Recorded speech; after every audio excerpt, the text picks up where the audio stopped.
ঘূর্ণি উপদ্রুত দক্ষিণ উপকূলের গ্রামে গ্রামে ত্রাণের পাশাপাশি এখন চলছে অভিভাবক সংকট।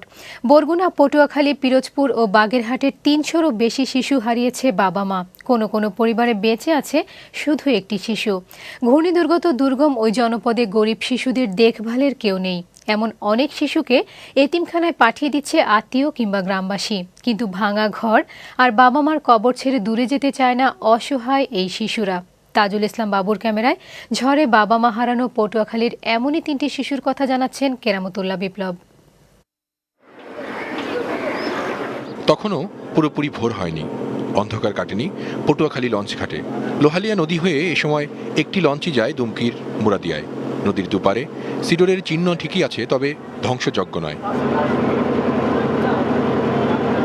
পেটাকারের এসব জনপদে জলোচ্ছ্বাসও তেমন হয়নি, জীবনযাত্রাও আছে প্রায় স্বাভাবিক। কিন্তু দক্ষিণ মুরাদিয়ার মল্লিকবাড়ির কথা শুনে যে কারো মন খারাপ হয়ে যাবে। রিকশাচালক মুজিবরের এ বাড়িতে এখন বেঁচে আছে শুধু 3টি শিশু।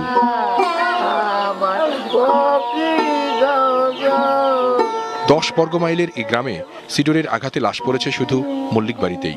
গাছচাপায় মারা গেছে মুজিবর, তার স্ত্রী রাশিদা আর 8 মাসের রাব্বি। মল্লিক বাড়ির ভিটে ভাঙা ঘরের সামনে এখন 3টি কবর।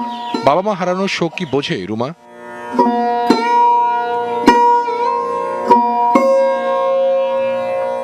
ক্লাস 4-এ পড়া রাজীব অবশ্য বোঝে।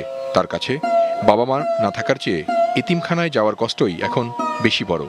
দাদা কয়, আব্বা কয়, আব্বা আমি বাড়িতে নেই, কি করুন? হেই এবার কতক্ষণ কইছে আহ আহ আহ, হেই এবার কি দাদা পোষায় কমা যাবে হেকে মাস। খাওয়া আর লেখাপড়ার খরচ চালাতে না পেরে মুজিবরের 3 সন্তানকেই এতিমখানায় দিতে চান চান্দু মল্লিক। এতিমখানায় দেব। কেন এতিমখানায় দিবেন? কিরা তালাপি করবে, পড়া হইবে না, আমি পড়াইতে পারবো না। তুমি জানো না?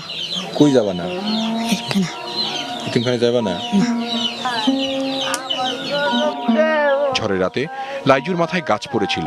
দান খয়রাতে তার চিকিৎসা চলছে দুমকি হাসপাতালে।